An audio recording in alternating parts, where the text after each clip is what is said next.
Help them figure what they want out of life. But you know everything it come with a price. Wanna maximize your money and time. Might have to take the uncommon advice. All right, so we got you here today. We got a special guest on Uncommon Advice. We got Ash Too Quick. The quickest. Yeah, we got Ashton, and he works with us here at Marketing Rebels. He's jumping in, doing a podcast today. We got some cool stuff we're getting ready to talk about. So welcome, man. Glad to be here. Shout out to my man Z, who's not here with us today. He's got some business to take care of, so I'm gonna hold it down for you, bro. I'm here with Nate. Let's get this thing going. Well, in honor of Zine, let's talk about the Miami Heat. Oh my God. Listen, if I think our mornings consist of we get in around 9. We have to deal with Z talking about the Miami Heat for at least 35 minutes, and then he'll stop, a little bit of breakfast, and then somehow like the breakfast muffins will just remind him of Jimmy Butler. I don't know how, but we end up back on that topic again. But they couldn't close it out, couldn't sweep them up. The Celtics came back and punched them in the mouth a little bit. I personally can't stand the Celtics, but Who's your team? I'm a Portland Trail Blazers guy. Oh, all right. How? No clue. Clyde the Glide? My dad was a big Clyde Drexler fan. Oh, yeah. Drexler fan. Michael Jordan, obviously, but he was a big Clyde the Glide fan. And as a kid, he's telling me about all these cool stories. I'm like 6. I'm like, yeah, Dad, whatever. Where are my Legos? But as I got older, my favorite colors are black and red, as you can see. You'll see me with these colors most times. And they always consistently had a player I was like drawn to. Like right now, Damian Lillard is my favorite guy in the league. I feel like his character just reminds me of me. Like just super laid back, but when he has to turn it up, he'll turn it up. Doesn't talk too much. Off-season pregame drip is up there, so I'm big on that. But yeah, back to the Heat. I guess they tried to make it interesting, give these guys a courtesy win. Well, another thing common, Damian's got bars. And you got bars. Trying to put me on the spot here. So this is we had an instance. I'll give you a little brief background on myself. From New Jersey, South Jersey to be exact. I'm very, very big into music. My older brother, he's 10 years older than me, so anything he did, I wanted to do. So he started rapping, him and his friends, and he raps. Well, he doesn't rap at the moment anymore, but he rapped at a very high level. So I was like, hey, I want to do it too. So at the age of like 9, 10, started writing my first rhymes. My brother put me on a song with like this really, really, really high-pitched voice. I still remember that rap. Maybe one day I'll come in here and spit it for you guys. I let Nate and Z hear my favorite project I've ever done in my life. This is probably a 12-year-old project, and I let these guys hear it. And I think they were impressed a little bit. I'll at least say that. Well, I mean, we want to use it for the for the intro of one of our brands we're working on, so we're still working on that piece. See if we'll let you come off of that and put it on there. We'll see. Might So clip it. Well, let's dive in, man. Let's dive in here today. We're going to talk a little bit. We're going to get behind the marketing, and we actually want to talk a little bit about nonprofit stuff, right? So there is a service. It's Google Ad Grants that's available, and we want to talk about this because I want to talk about how we're going to leverage it with the nonprofit that we have here at part of our company. And they give you up to $10,000, sometimes more, on a monthly basis in Google search ads to promote your nonprofit. And companies and nonprofits have gone on and used that to grow and have impact inside their community. And it's, as we discovered this recently, I was at a mastermind and I was having a conversation with a guy. Obviously important to masterminds is because you learn things that you don't know when you're around people that are doing things you don't do. And when I was having that conversation, he's like, by the way, and I was telling him about the Champions football that we got and how passionate I am. I think he probably sensed the passion about it because I get super excited when I talk about it. Right.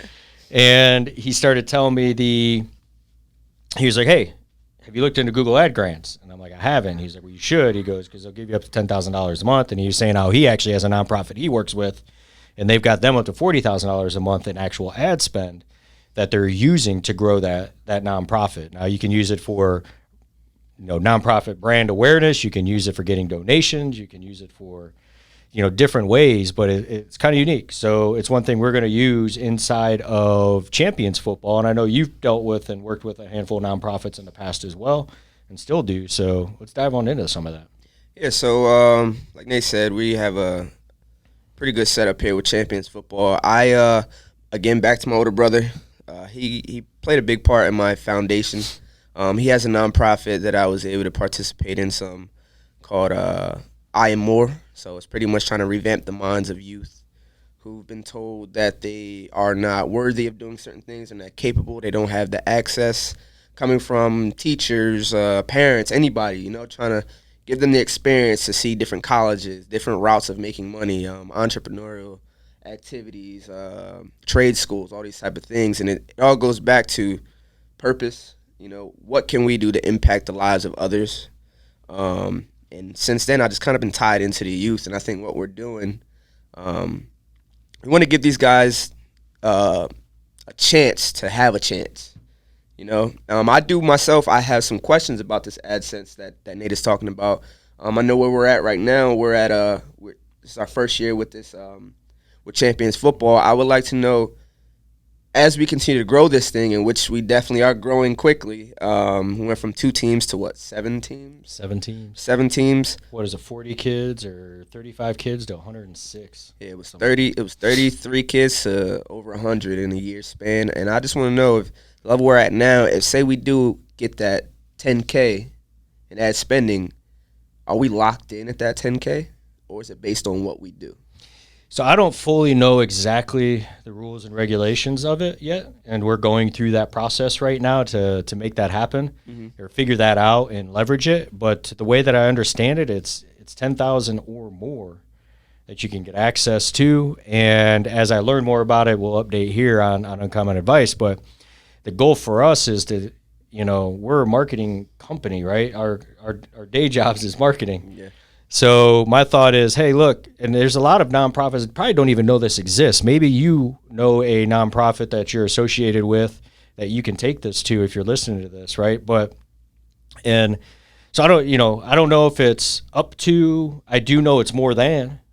So once we get our application approved, we'll find out real quick for sure. of how much we qualify for. So I think it's pretty sweet that they give the $10,000 to these companies on a monthly basis, right? Which is pretty cool, because now now keep in mind, it's not $10,000 cash to your company, it's $10,000 in ad spend. And with us being a marketing agency on our day jobs, it allows us to take that ad spend and figure out ways to turn that ad spend. Everything in marketing is, how do I take $1 and make it 2, right? How do I take $1 and make it 3? Thanks. So I feel like we have an opportunity to leverage this to help us grow Champions Football, to create the experience that we sit in this office and dream about, right? Like, then we talk about the things that we want to do with these kids and help them and take them on tours of more colleges and take them and get them exposure at football camps if that's what they want to do, and all this stuff that we can help them position themselves properly going forward to get recruited even, right? So I know I'm pretty confident that we can take that $10,000 and really flip it into more money for the organization to be able to put money back in. And I think one thing that's unique about us on the nonprofit, is going to make a more general nonprofit conversation. One thing that I understand about nonprofits is that about 10% of what you actually collect is required to go back into your cause, right? And I know that 100% of everything we brought in this year went right back into our kids, right? This is not an avenue to generate revenue and paychecks. This is an avenue for us that we're able to build the more money that we are given by our donators, our sponsors and stuff like that, the better the experience and the more opportunities we can put right back into these kids, right? So to me, I get super excited about it, because if we can take $120,000 a year and we can make every one of those dollars $2, I'm like, we can do so many really cool things with these kids. And I think just the conversations that we have, I think our wheels get spinning probably way too much sometimes. Like we just get excited about just giving, like you said, the key word I got from that was experience, People don't really realize how impactful a good experience is versus how impactful a bad experience is with something, right? And I think to provide a better experience, a lot of times you're going to need more money. right? And it, like you said, it doesn't necessarily mean cash flow with this thing. It's getting our name out there and kind of bringing in and attracting more people who can help grow this thing, because we want to be able to give these kids the opportunity to see what else is out there. Like I have nephews that I played football, but I have nephews that play high-level football. In my eyes, I don't have kids, but in my eyes, my nephews are the best. I'll argue with you all day. I think they're the greatest. Numbers will tell you that too. But I think about the things that I would have liked to have growing up. I know now they have the social media area and a lot of things. I'm a little bit older than I look. I'm 32. But 10 years ago, 12 years ago, a lot of these things, the 7-on-7 thing alone wasn't really a thing. I see how big of a draw it is. I see the attention uniforms alone get. Like I don't want to shout out any teams right now. Maybe we'll talk about them in the future. But our team specifically, I know one thing about us, Champions Football, we look the best. I think I hear it all the time. Our last tournament, I was leaving the bathroom, and I heard a kid say, "Hey, man, that blue team over there, I think they call Champions or something like that." It was a team from South Carolina. We're in the Charlotte, Lake Norman area, but he was like, "Hey, they call it like Champions or something. That uniforms is hard." And if some blue team walks by, he's like, "Damn," he's like, "No. Damn, they're over there in the corner." Right? So we spent a little bit of money to make our kids look good and feel good, right? Give them two uniforms, a bag, all that, gloves, all that. And I think with this nonprofit, there's so much more that needs to be tapped into just for experience alone to help these kids gain notoriety or be able to experience. We took our kids to Georgia Tech, and like you could see how wide-eyed some of these kids were, right? Our big school in this direct area is UNC Charlotte. It's a great school. They're doing great things, but as they're continuing to grow and grow and grow, we took them to somewhere where it's already more established area. We went out there on the 50-yard line and we were able to look around and see Atlanta in the backdrop, and it was just like you could see some of these kids who really, really have that desire to turn it up on the football field in the future and maybe want free education or make it to the NFL. They got those juices flowing a little bit, right? As opposed to some who, field trip, right? But still, it's an experience is an experience. Overall, it needs to be a positive one. Yep. Yeah, and it's as Dion says, you look good, you feel good, you play good. Man, my Instagram handle was Ash Too Quick, but I think you can swap that out with Ash Too Drip. I'm big on how you look. You gotta present yourself the way you want to be perceived most times. So even on the football field, again back to my brother. I was watching how him and his teammates were coming out there. I'm like, I don't know what those cleats are, but I need them. Yeah. I don't know why he has a sock cut up on his arm, making it like a sleeve, but I'm going to do it too, and I look good. But well, and I think so. Take it a step further on the nonprofit side. A lot of people don't understand that Pop Warner, all these like local football organizations. So youth sports is big business, and a lot of kids get priced out of them. A lot of kids get priced out of soccer. A lot of kids get priced out of lacrosse. A lot of kids get priced out of these things because soccer season could cost you, at 6 years old, be paying $2,000 a year for your kid to play soccer, right? Lacrosse, $1,700 a year. Some soccer stuff gets up to $4,000 or $5,000 a year, right? So there's these organizations a lot of times that these kids get priced out. So one with these Pop Warner programs, they're basically, I happen to sit on a board of a tackle team here, Pop Warner tackle team, the Lake Norman Giants, and what we found out with that organization is like, yeah, we charge our kids, the kids do pay to play, but we also have scholarships for kids. But what's important is the money that comes in barely covers the cost to run the league for the year. So everyone's a volunteer. And so they require to really create a good experience for these kids in tackle football as well. They have to go to local people in the community to get donations and money and fundraise. And then if they make it to the national tournament, then they got to go spend another 30, 40 grand just to get down there. They don't have it, right? So all this comes from families, businesses, local, and the community. So with Champions Football, we've been talking a lot about leveraging our marketing knowledges with this Google Ad Grant program to acquire more money to help these local programs as well.